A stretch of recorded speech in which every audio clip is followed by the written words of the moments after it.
Okay. So thanks for attending today. And what we're going to do today is what I'd like to do is we're going to introduce everybody online, and we have to make it fairly quick. Oh, good, Jennifer, you're here. We have to make it fairly quick because we want to get into discussions today, and because we're moving fairly fast on compiling the information and for the white paper, which has turned out to be a lot bigger than we thought. And I'll explain who the authors are, which is right here. We'll go over that here in a second. And it's expanded, and we're pretty excited about it. But we want to start understanding who's contributing on our with the meetings. So I'm going to request, if you can, for today's meeting, if we can turn on the cameras. If you don't want background, something, you can blur your background. And if you absolutely can't, no problem. No problem at all. But here's why. Because when we get into our meeting, I'd like to have a practitioners and lens discussion on these things that have brought up, and there's two that that are very hot topics as we're formulating all of this stuff, and in the middle of writing this paper. You know, I've had some amazing conversations here with my colleagues here at UC Davis, along with other folks throughout the country on this subject, and it's always great to really focus on some of this very hot topic, meaningful things that will be components of the paper that will be that we're putting together. And we are getting this focused into a completion for draft. Okay. So what I'd like to do is let's go ahead and put my glasses on so I can see. Hey, there you are. And then, so let's do this. If we could, let's just go down the screen. I'll call, or Patrick, maybe you can facilitate the introduction because you're way better at time management than I am. So why don't you facilitate the introductions, and then we'll go right into the discussion, and I'll set up the discussion, and then off we go to the races. Yes. And I only have 30 minutes because last time it took too long. Patrick needs time to do what he does, so he's going to be facilitating the meeting to keep everyone on task. All right, we're going to go around and introduce everyone real quick, but I'm Patrick Duke. I work with Turner & Townsend Healthcare, very engaged in large program and project governance, launch, advisory, those kind of things. That's really, I do a lot of work in the front end of projects. So that's me, and go to Kennedy next. There. Yeah, so I'm Dave Kennedy. I work for Granite Rock. I'm a civil engineer, estimator now for the last 10 years. And then for 30 years prior to that, I was a builder out in the field, a project manager, area manager, primarily larger concrete structures, bridges, dams, retaining walls, but just general civil engineering, highway work. And I'm a licensed civil engineer as well. Nice. All right. I need to team you up with, because she's helping on the paper, Rifka Malik, who she may be on. I'm not sure if she made it till today. Yeah, there she is. She is. And you could maybe co-author her side, but we'll talk about that here in a little bit. I'm going to introduce her later on. Sorry, go ahead. Sounds good, Paul. Thank you. Jennifer, I got you next on my screen here. Quick intro. Hi, sorry, I'm here. Yeah, so I'm Jennifer Taylor. I'm with HDR, and I'm an architect. I really specialize in project delivery, and specifically what we were calling, XL projects, large and complex projects. That's kind of been my sweet spot, and alternative delivery, whether it's, any different flavor of collaborative delivery. And which is why I kind of got interested in cost estimating, and particularly cost estimating at the early conceptual stages and through schematic design. How do we improve that process, particularly when we've got, builders and trades on board, on projects. So that's kind of been, an area, and that's how I got met up with Paul and stuff. So and I'm primarily working in healthcare these days, but I did a lot of airport work going back, Yeah, and Jennifer will be doing contributing in the paper for something very fascinating called cycle jumps, and she's an expert on that, and I think she is. And also, just so you know, her projects that she touches are in the billions size wise, and she's considered an A+, as we all are, A+ player in the industry. So we're very excited to have her on this think tank group. Anyway, sorry, I just had to put that in for you. So. Thank you. Okay, is that Rika? It's Rifka.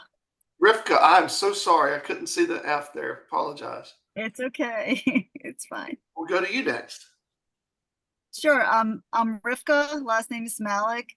I specialize in site and infrastructure estimating. I've been doing that for 20+ years.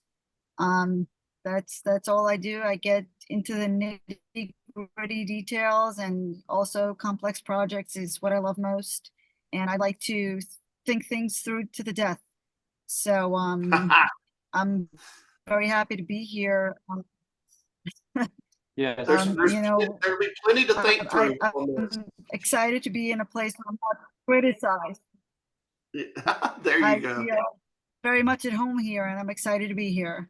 Yeah, that's great. And Rifka, as I mentioned, is going to be doing a piece in the paper that sets what are the criteria of understanding production for moon construction and complex projects. And that's where I thought Kennedy, in other words, what questions and criteria do we glean from the technology, and how do we set the criteria, how we measure, and what questions do we ask, and it's measurement based on what, and we'll talk about that later. But Kennedy, I thought that would be a good, you two could team up on that part of the paper. I thought that would be a really good thing, because that's a hole we're missing, is site excavation, right? Estimating. So, all right, sorry, Patrick, go ahead.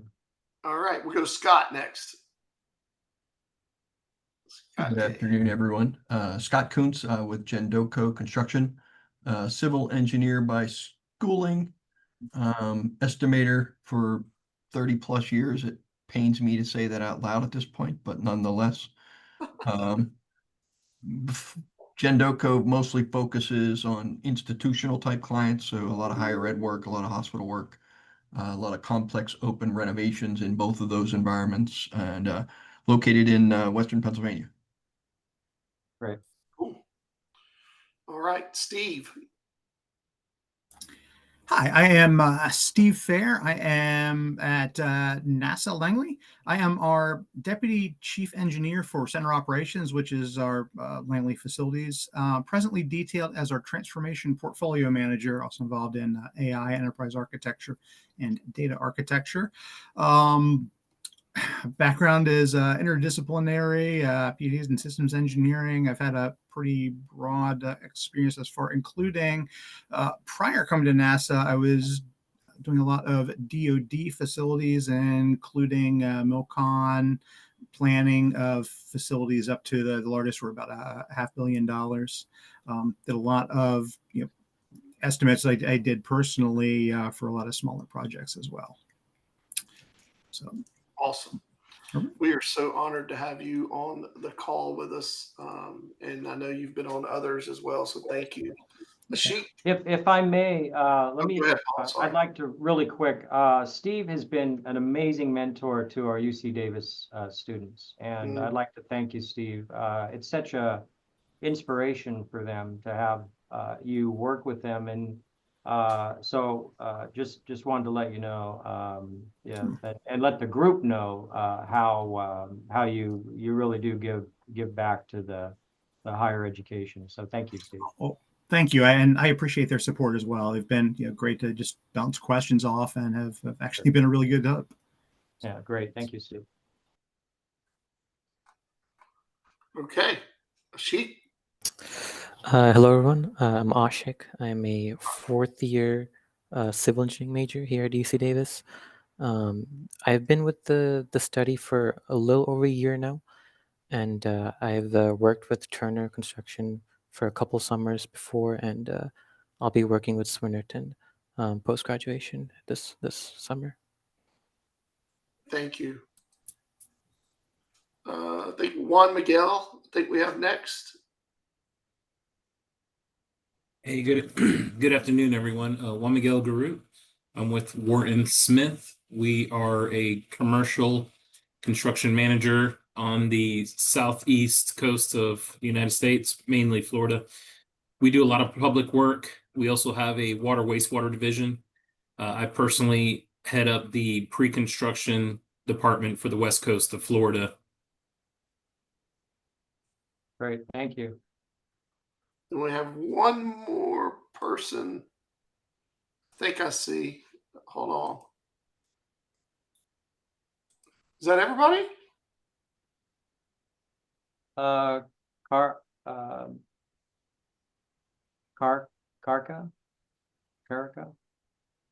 Where are you seeing that? Oh, yes. And then Matthew. Yeah, Matthew, you want to go? Yeah, hi everybody. I am also a student at UC Davis. I've been brought on this year to look into the ROI and risk analysis part of innovative research and design. I worked closely with Steve Fehr, and we shared a couple of email threads. And Paul Martin brought me onto this study. So thank you, everybody.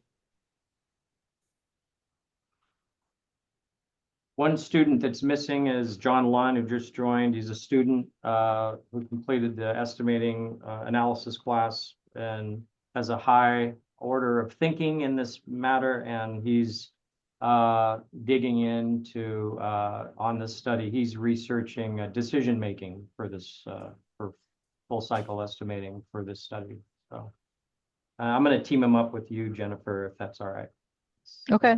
Learn a lot with you, maybe just, when you have time, maybe a quick call. So, and then Kahara, I think, was the last one.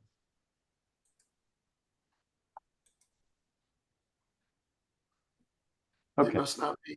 Yeah, that's all right. All good. Okay, you want me to go? You cut me off when you think. Can I just go through the authors real quick? Yeah, man, get through it. You're good. Okay, I'll just do this real quick. So these, you can see the paper is getting a little bigger than we thought. We thought, well, just 10 pages. A colleague of mine laughed when I said that, and he goes, well, people usually say 10 pages because they know it's going to be bigger. If you say 20, it's going to be 40, So anyway, but the contributors are, it's not major, it's like maybe a page each or something like that, because there will be offshoots of the main paper through lenses. So you can kind of see here, I don't need to necessarily read them off. I'll just kind of do some highlights. Brad and Dr. Vashish's science paper's already been posted.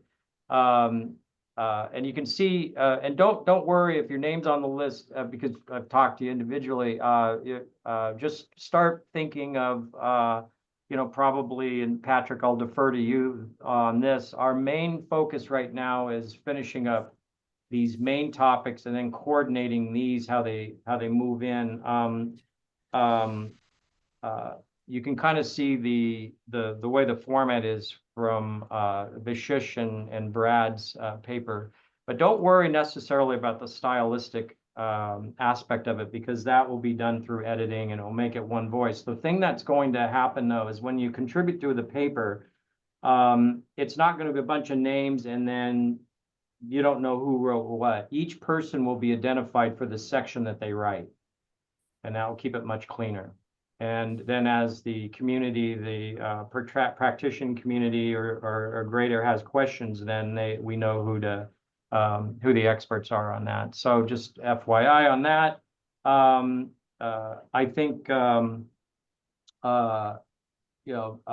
John Harvey here at UC Davis, he has a very similar that they've worked out with Caltrans, which is the California Transportation Department, of all bridges and highways in the state of California. And he has a predictive theory that's actually quite similar to what we're doing. We didn't know this until we started collaborating here. And he has a bunch of case study on when they build highways, how they predict where the cracks are going to start and where they actually go and how far. It's absolutely fascinating. And so we felt that that'd be a good correlation. And a lot of that is instant verification back to prediction. And there's that two-way flow that he's going to do a correlated case study that I think will be fascinating, and which will highlight some challenges.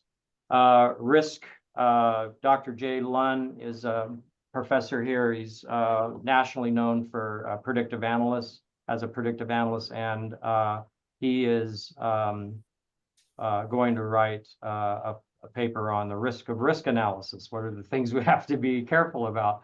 And then you can see here, Patrick, you're going to be writing on procurement and risk analysis.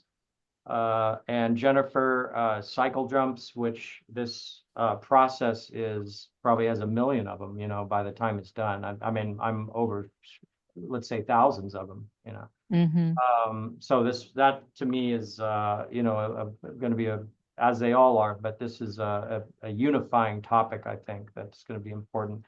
Rifka, I'm sorry, I noticed that I spelled your name now. She's going to be, as I mentioned, understand the parameters, managing production, excavation on a large scale, for extreme conditions. And then Fred Callison, who works for RNS, was a former, in his earlier days in his career in the 80s, was a NASA estimator for buildings, not rockets, which is quite interesting. And he'll be doing system downstream analysis qualifications for estimating. How do we look at downstream analysis? How far do we want to go in complex systems from a systems perspective? So let's get back to the agenda. I just wanted to, for everyone to get an idea of the girth of who's involved with the paper. If you want to contribute to the paper, please reach out to myself and Patrick, and we can come up with we're open-minded to that, and all of you will have edit responsibilities too. So, okay, so let's start. Let's talk about now I'm looking at the clock here. It's 22 after the hour. I'm gonna. You're good before I haven't got my buzzer out yet to buzz you. Yeah. Hey, Paul, just Yes. quick question, and maybe it's it is the list of people who are writing, is that list something you can send out, or can we access this? I haven't been in the shared folder in a while, so. Yeah, so what I'll have is both Anne, as I mentioned, and John Lun are in classes right now. Okay. What will happen is I'll have Anne post this to the data room. Okay, yeah, that'd be good. I just I've pulled together. I've probably got 3 pages of notes on cycle jumps, but I don't really know how to start editing them, because as you talked about, the voice, or to make it in a way that's most applicable for this. So I was just kind of I understand, looking for some examples to read. Yeah, and another thing I was thinking is, I think it would be good if we have a meeting just for the authors, Okay. and just all get up kind of on the same page. We're not putting any time pressure on you right now, because we're still working out the wire structure of everything, and the main theory side of it, and which we're getting very far along on. However, I think it would warrant maybe a meeting with authors to get this, to answer your question more specifically. Okay, that'd be great. Okay, thanks. Good. Okay, so just real quick, last meeting and I'm not going to spend time, I'm going to literally do 2 minutes of update. review. We had Jabu from Johns Hopkins Applied Physics give us a potential, this is potentially maybe what a moon base looks like. And then with that, let me see, sorry, I'm jumping around here, folks. So with that, then there was, I'm trying to look for, where did it go? Sorry, folks. Maybe it's this way now. Oh, all right, anyway. Okay. With this, there were calculations, and I think it's further in my sheet that's hidden, but it's on the recording, is that there are calculations that are done based on analysis of what the function of each facility is. What's the function? What are the needs? How much oxygen is needed? How much water is needed? Things like that to sustain life, let's say. So then we talked about there's the execution side that we have to think about, but then very early on, there's other things that we have to consider, governance and things, and we're trying to lock in an estimate very early on. And there's a paradigm shift that I'd like to talk about, which is how deep do we go? So before we get into that, I want to remind you, and if you haven't seen this, you can look at the video. Now, this has not been posted yet, but I would say by Monday, this will be posted in the data room. It doesn't have a coding yet because this group is going to be suggesting how we code the breakdown, but you can see the level of components keep getting further inward, start moving inward. And again, this will be a spreadsheet that you can click through on the data room. So I don't necessarily want to get too far into this other than to get into our first topic, which is a discussion of the structure presented in the previous meeting. And then, and we can mix these together because I think they're all mixed. Addressing the flow macro or micro estimating. How far down will we want to go? And for most of us on the phone, I think all of us, even Steve Fehr, by the way, he pretty much touches everything estimating with NASA. And so he has a really good grasp of the challenges that we're facing. And so I think everybody on this phone call is, understands that our industry thinks in very big pictures at the beginning, and then at the end we have all these small components that we kind of miss information, and it's hard to track what actually happened and how does that correlate to the very, very beginning. And so the main theory is we start with a lot of detail through analytics and engineering and interaction with estimating process at the very, very beginning, predictive analysis, then verification of objective to subjective, and then where the detail at the beginning hopefully matches the detail at the end. So therefore, as we have opportunity to check reality and what we predicted versus what actually occurs can happen instantly, and there's no coding or miscommunication where the information doesn't flow freely from the beginning to the end. In the theory, past is as equal as the future because they have to talk. Otherwise, every mission then is a regurgitation where you have to invent a new, what the productions are, things of that nature.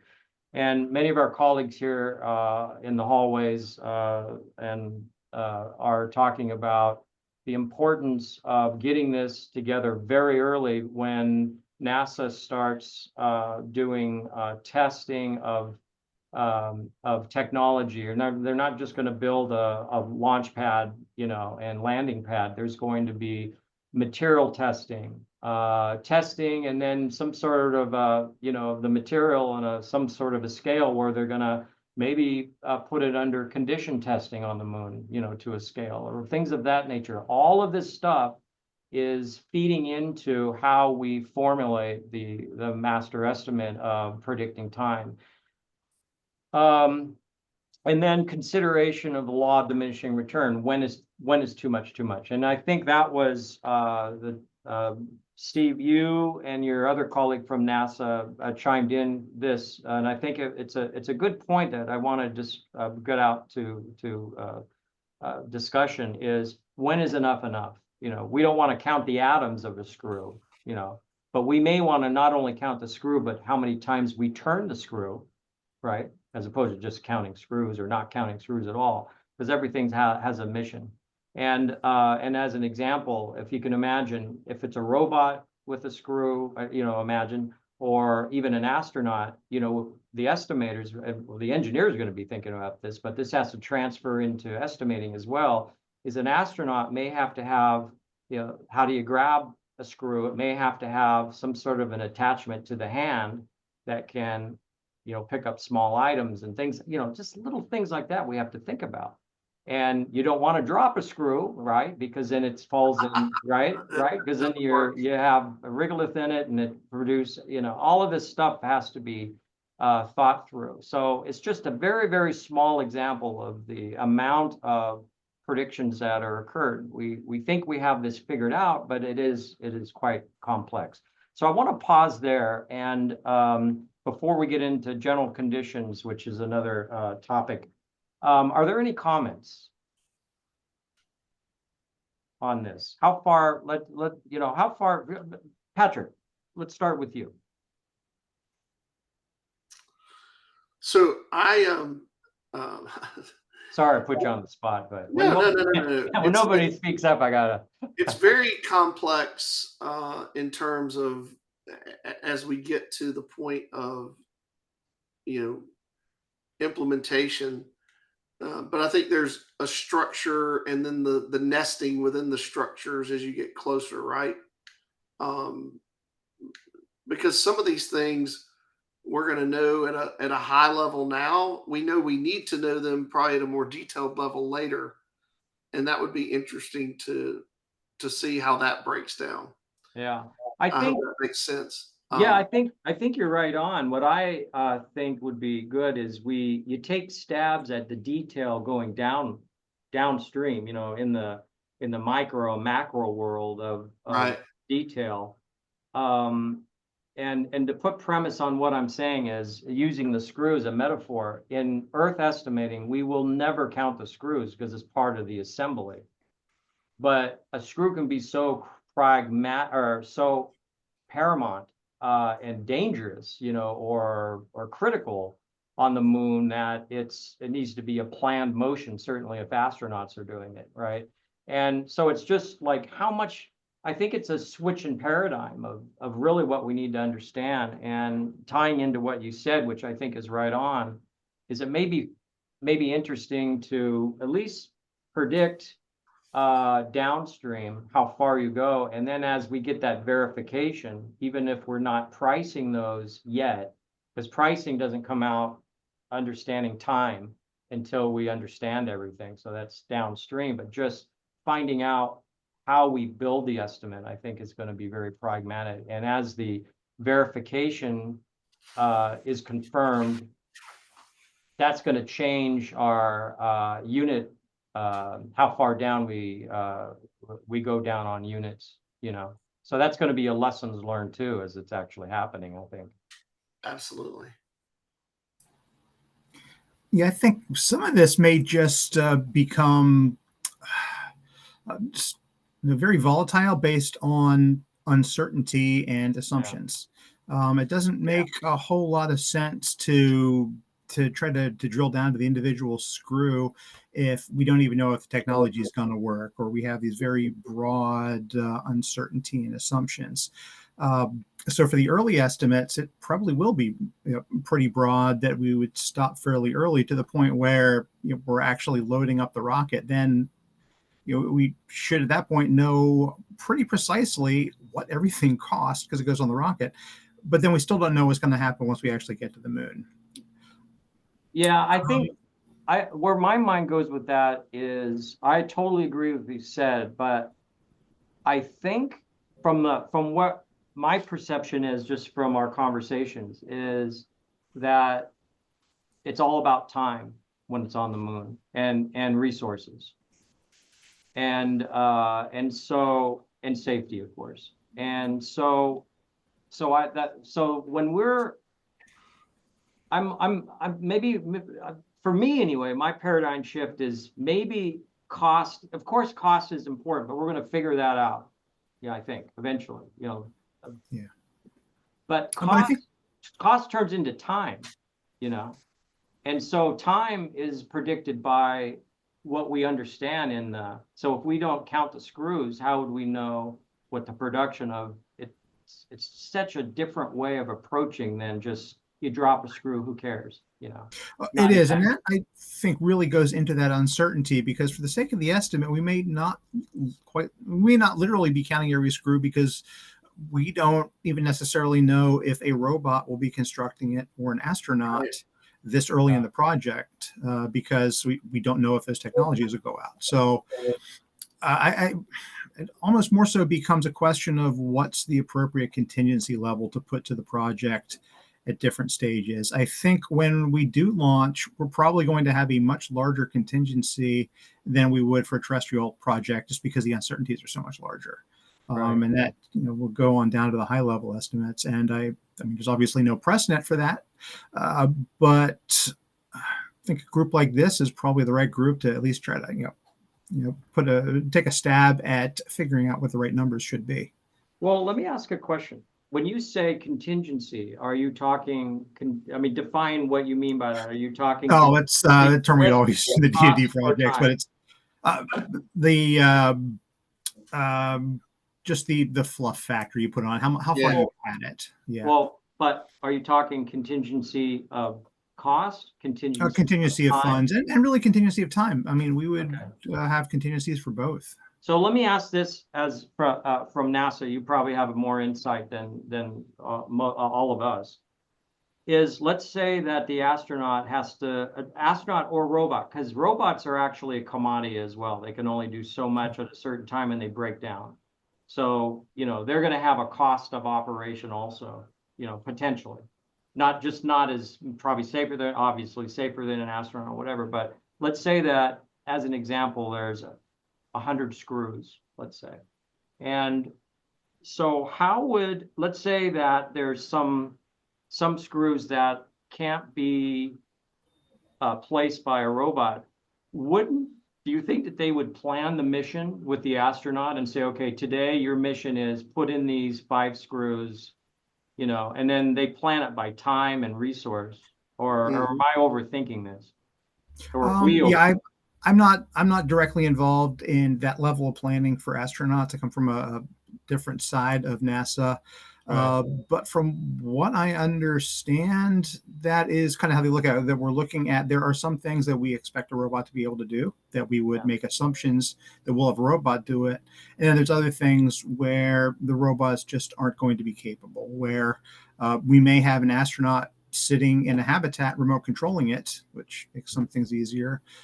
We may even have an astronaut in orbit, because it's cheaper to put an astronaut in orbit than it is to put an astronaut on the surface. And the latency is short enough that you can still have that remote telepresence. We're unlikely to be able to fully remote drive them from Earth, because a couple seconds of latency is very difficult. But there may be some things where we can like have the not direct where you're on the joystick driving it, but the more go here, do this, like task based, than physically trying to manipulate it. So Matt, maybe.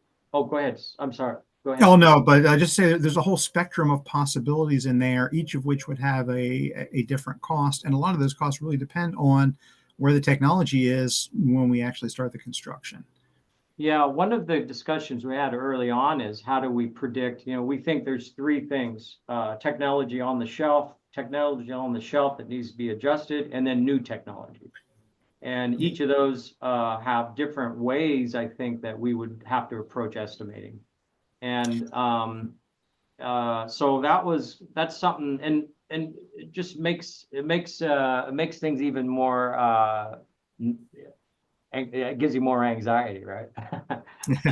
Yeah, and if we start looking at time value of money, that delay, it may be the first to market sort of cost where Yeah. it's existential, or it may just be, oh man, you're not going to see return on your investment for another year or another year because of the setbacks. Yeah, sure.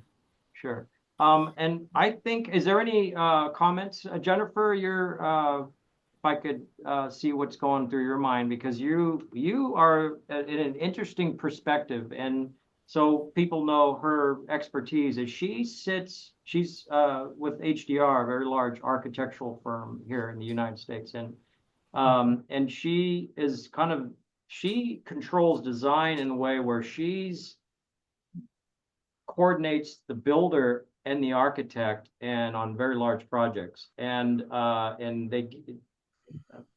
she's brilliant at it. Gets the two sides to really understand each other, and she has a clear understanding of estimating.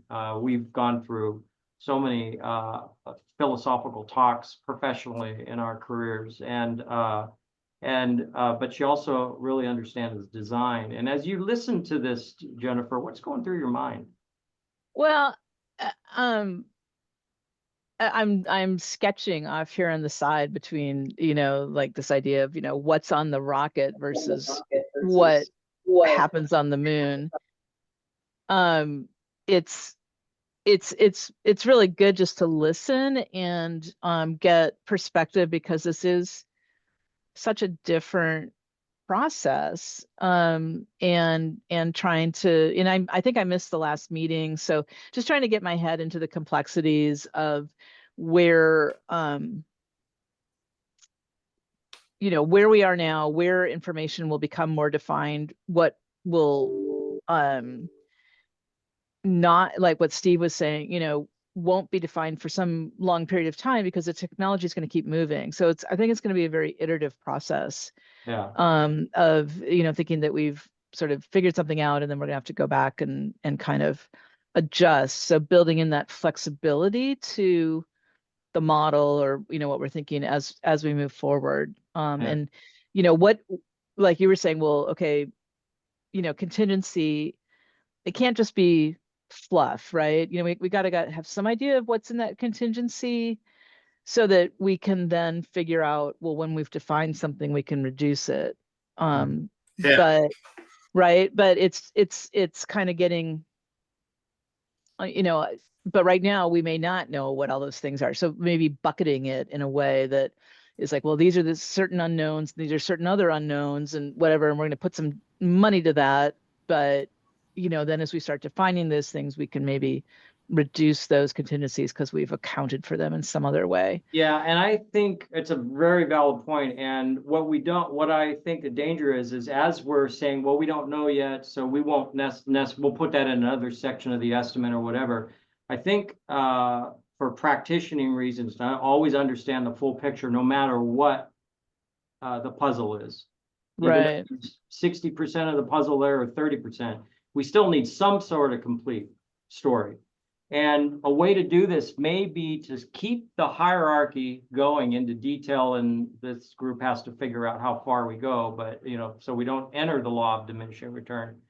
But then maybe through coding, which the theory has, it's not only NASA's coding, but ROI and where it is in three-dimensional 3 planes. And where where that line item holds a greater risk of not being so, or holds a higher risk of, the technology's not quite there yet, that it's more than likely going to be changed out with something else, but it's the best we know right now. But to give each line item maybe a character, look, here's these 1,000 line items, and could be 1 million line items, right? Aided by AI and the G2 system through NASA, would have character where we could maybe track the ones that, hey, here are the lines that we know may change out because the technology isn't quite there. I mean, that's kind of what's going. As I hear you talk, I'm kind of thinking in those terms. Yeah, All right, I'm going to do a Patrick, time check. Go ahead, Jennifer. Sorry. Yeah, well, Patrick, I was going to ask you, I mean, you're writing a piece on procurements and risk analysis, and I see Dr. Lund is also writing about risk analysis, because I feel like in some ways we need to, and maybe we've started to do this somewhere, kind of start listing like, well, what do we know and what do we not know, but what, so we can track those things and like, when will we know them, if ever? Yeah, right, that's on some of these. interesting. And Now, in other words, put a timeline is what you're saying. Put a timeline on each item that we break out. Well, a timeline or Wow, what that's has to happen? What has to happen in order to better understand that particular thing? So the complexity is, let's say we have 100 line, or let's say we have a million line items, or let's make it simple, 1,000 line items. We all know that's not going to happen, but let's say it's 1,000 line items, and let's say we have 300 of them that we know we need something else, and so you can see how this expands into a tremendous amount of information, and even understanding, well, we need to know more, which implies that we may even go deeper. So it's all these offshoots that can get very complex, and again, I think the answer in my mind, and this is the group that I'd like to hear from, is putting that in the code. So in other words, that item has a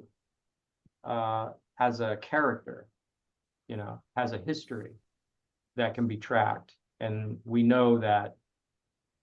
Yeah. Anyway, I guess maybe I just repeated myself twice. No, Paul, I have a question though for you. Yeah, sure. For us, and maybe Jennifer's comment was a good segue. In terms of, this is the team you're assembling here for the estimating side. Is the team being assembled on the design side as we speak, or is that still something in the future? From a purely design standpoint, like, we've seen the conceptual drawings a couple times, but they're saying that's completely conceptual. What's the timeline on that? How does that go in parallel with us? Well, for us, our task is just how would NASA approach an estimate for a construction project on the moon, and that's our task as for us. I mean, right. That's why we put the group together. And as far as how this would, I think that maybe even Steve's, if you have an opinion on that, and it's only an opinion, of course, but how do you see that? I guess my question is there a timeline set for that as well, so we can overlay those two timelines? It's a fascinating thing, and maybe that is integration into like LSIC or something like that, other groups. So that's part of what I was thinking that would be the broader group's opportunity to do, is opine on those areas. Yes, we're focused on this white paper. We're focused on this white paper in particular from the standpoint of the estimating process.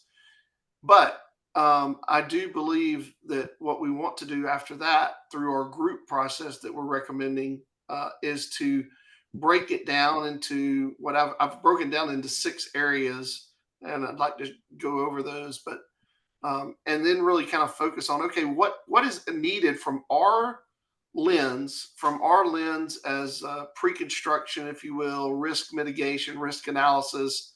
From our lens, what is needed to get this thing, Kennedy, like you said, off the ground, to really set up for success and provide feedback on that. And that would be an extension of this white paper as kind of a guide in terms of how would you pull all this together. That's what I was hoping we would do as a group after the white paper. Yeah. Man, a lot of questions in there. I'll try to take the most. So I think like the purpose for it. So he said, having this developing the cost estimation effort for NASA is, I think, going to be a bit different than the cost estimation that we would do for commercial industry. But I think they're both important. So NASA, we're going to the moon.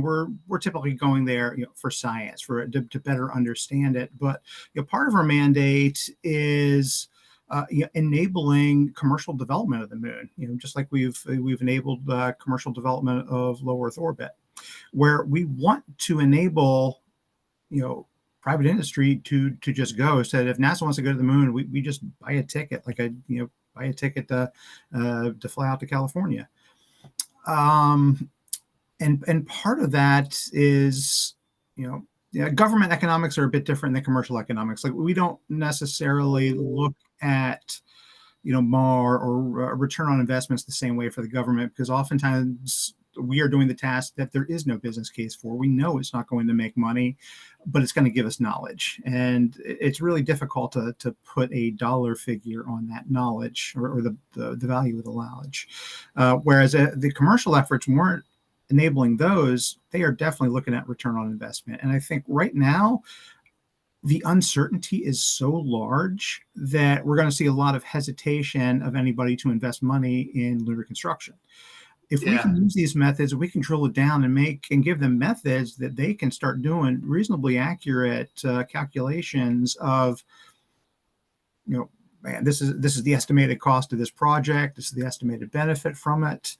That's when we start enabling, venture capitalists to start reporting on this, to companies to start investing.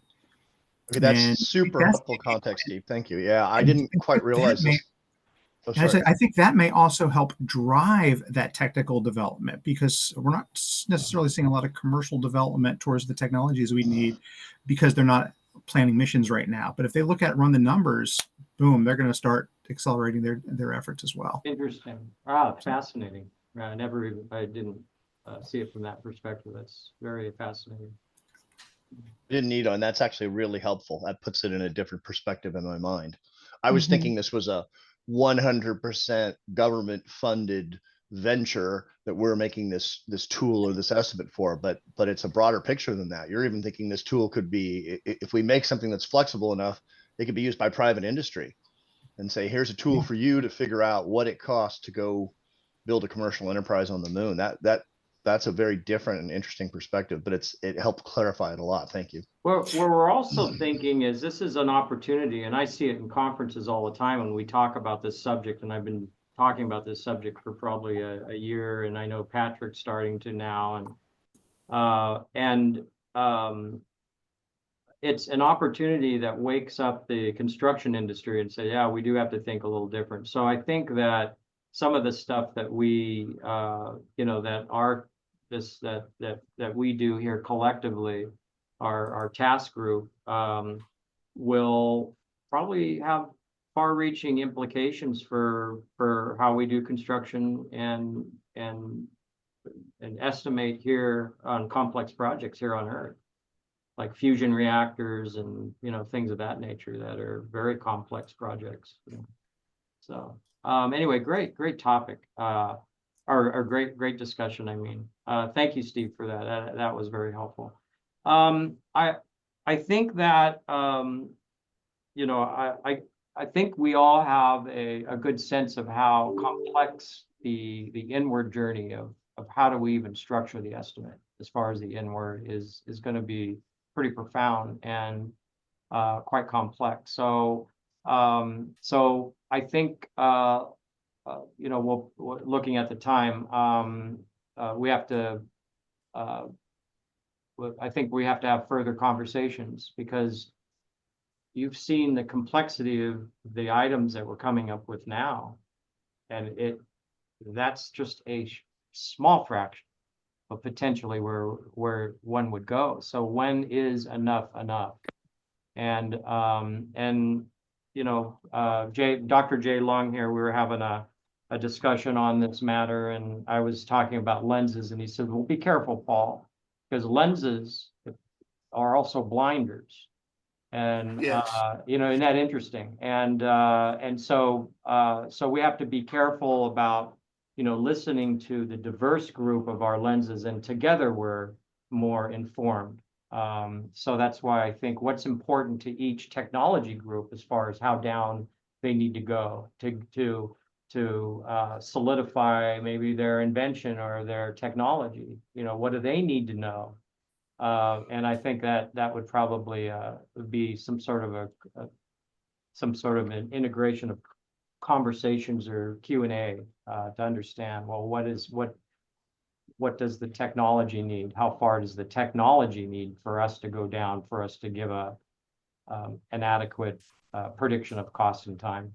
So, but anyway, I'm gonna, Patrick, we have 6 minutes, and I think this is a fascinating subject. I'd like to get into it, but we don't have time. That's all right. This is GRs and GCs. This is something that we have to think about. And on Earth, we still can't figure out the difference between GCs and GRs. There's, you know, and you read papers and whatever, and in the practicing world, you know, as you look at estimates, they're never aligned. And then what is GRs as far as timing of an astronaut? Is that a GR, or is that, you know, how do we structure that? And it has to look completely different than what we do now. And that's a bigger, this is more about means and methods, like how now, you know, we're talking about setting up the estimate. Now we have to think about how does that now match when we're actually doing construction on the moon? How do those match up? So we're kind of tying the two ends together now. And so anyway, let's put a button on that one, and we'll bring that one up for next week. Patrick, tag, you're it. Yep, couple of things. I am going to show my screen real quick if you don't Let mind. me stop sharing. Yeah. Okay. Let me share now. It said you disabled screen sharing. I just did it. You're good. Smart guy. You never know what's going to come up. Okay, here we go. So these were, as we take the, you know, kind of from the estimating white paper, which we'll use as kind of a foundation for that area, and looking more at the overall question of, okay, how do we actually move this forward? Obviously, these 6 areas are kind of what we had come up with in terms of how to group people. There's also the alternative of grouping people around the expertise areas that we have, but that just seemed too clunky and not really implementation based, more skills based than implementation based. Yeah, I would agree. So I wanted to think in terms of implementation based, and so kind of grouping these 6 sectors. You know, your foundational elements from an engineering perspective. With the regolith, the reduced gravity, radiation exposure, you know, these critical environments. Some of you said you have experience with those. Cost and time estimating, I think we're really doing that. But then, you know, a sense of what it's going to take from space robotics and automation to what we think are the best options in order to move this towards implementation and research that may need to be done. Mission planning and scheduling. And I would say this is kind of planning and scheduling, but I'm thinking of this more from the PMO concept of how this would undergird the whole operation and help implement. Data integration and modeling, I think, is going to be extremely important in this, any kind of endeavor like this, but especially this. And I think it's on steroids, because I think you're looking at calculations and things using quantum computing that's probably not even mainstream yet, that could actually be one of the catalysts that helps us achieve this goal eventually. And then the last category is extreme environment logistics. Really people that understand how to do work already in harsh environments and what some of the things that may apply. I know there's been some studies done around that, Antarctica and other places, but how would you apply some of those things on Earth in a lunar environment, or would they even apply?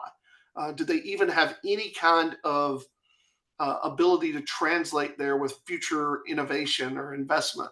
Those were the 6 areas I was looking at when we get into the time to use groups to really focus on, to, again, expand the white paper into, okay, we've looked at this, we've looked at the estimating, but now what do we believe it would take as a team to take this to the next level, and what are some ideas using people? So if you have anyone in these areas that would like to join the team, we'd love to have them if this is something you think will be beneficial. So I'll let people respond to that real quick. And Patrick, should we, and I can have Ann do this, do a survey out to the group? And I know we have the other expertise, which 12 groups or whatever, but these are more defined and these are more working groups. And we already have everyone's expertise listed, but should we do a poll on this and find out where folks would like to contribute? Yeah, I'd love to, if people Okay. agree that this is a good way to break us down, but they may not. Any comments?